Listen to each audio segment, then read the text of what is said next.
அனைவருக்கும் அஸ்ஸலாமு அலைக்கும் வரஹ்மத்துல்லாஹி வபரகாத்துஹு. இன்னல் ஹம்தலில்லாஹ் வஸ்ஸலாத்து வஸ்ஸலாமு அலா ரசூலில்லாஹ். அம்மா பஅத்.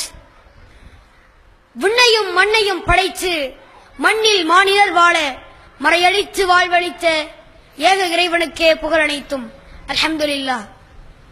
சத்திய தூதர் மனிதகுல மனங்களில் வாழும் வாய்மையின் சிகரம் மாநபி ஸல்லல்லாஹு அலைஹி வஸல்லம் அவர்கள் மீது சாந்தியும் சமாதானமும் மலரட்டும் என வேண்டி இந்து வேதங்களில் இஸ்லாம் எனும் தொனிப்பொருளில் சிற்றுரை ஒன்றை நிகழ்த்தலாம் என விரும்புகிறேன்.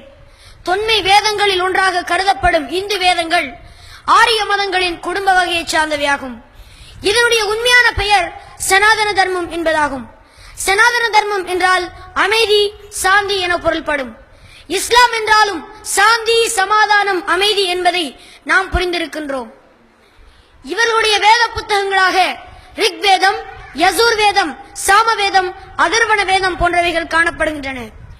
இவற்றில் ஆங்காங்கே இஸ்லாமிய கருத்துக்களும் ஓரிரை கோட்பாடுகளும் துலக்கமான முறையில் இடம்பெற்றுள்ளதை அவதானிக்கலாம். பகவத்கீதை அத்தியாயம் 7 வசனம் 20 கூறுகிறது, யச்சத்துசான சஷ்யம் சிலஷரி பிரம்மத்துவம் ஏதி ஆதிதே முபாஸ்தே. எவரொருவர் பரம்பொருளை தாமாக உண்டாக்கியவற்றை வணங்குகிறாரோ அவர் பொய்யானவற்றையே வணங்குகிறார். சந்தோக்கிய உபனிஷம் அத்தியாயம் 5 வசனம் 1 கூறுகிறது, ஏகம் எவத்யம், இரண்டல்லாத அவன் ஒருவனே, ஒருவன் மட்டுமே.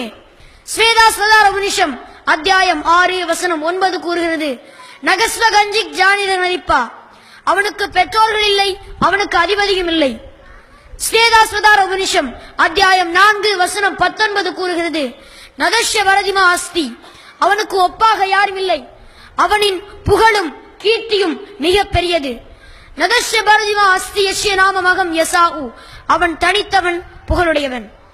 மேற்கூறிய வசனங்களை ஆய்வு செய்தால் இவைகள் இஸ்லாமிய ஓரிரை கொள்கையை படம் பிடித்து காட்டுவதை அவதானிக்கலாம். இதை அறியாத இந்து மக்கள் சிலைகளுக்கு முன்னால் மண்டியிட்டு வணங்குவதையும் ஏகத்துவத்துக்கு எதிரான செயல்பாடுகளை செய்து கொண்டிருப்பதையும் அவதானிக்கலாம். ஆகவே இந்து அன்பர்களின் இத்தவறான கொள்கை அவர்களுக்கு விளக்கி கூறி அவர்களை இஸ்லாத்தின்பால் அழைப்பது எம் அனைவரனதும் கடமை என கூறி விடைபெறுகிறேன். வாஹிரு தஅவானா அனில் ஹம்துலில்லாஹி ரப்பில் ஆலமீன். அஸ்ஸலாமு அலைக்கும் வரஹ்மத்துல்லாஹி வபரகாத்துஹு.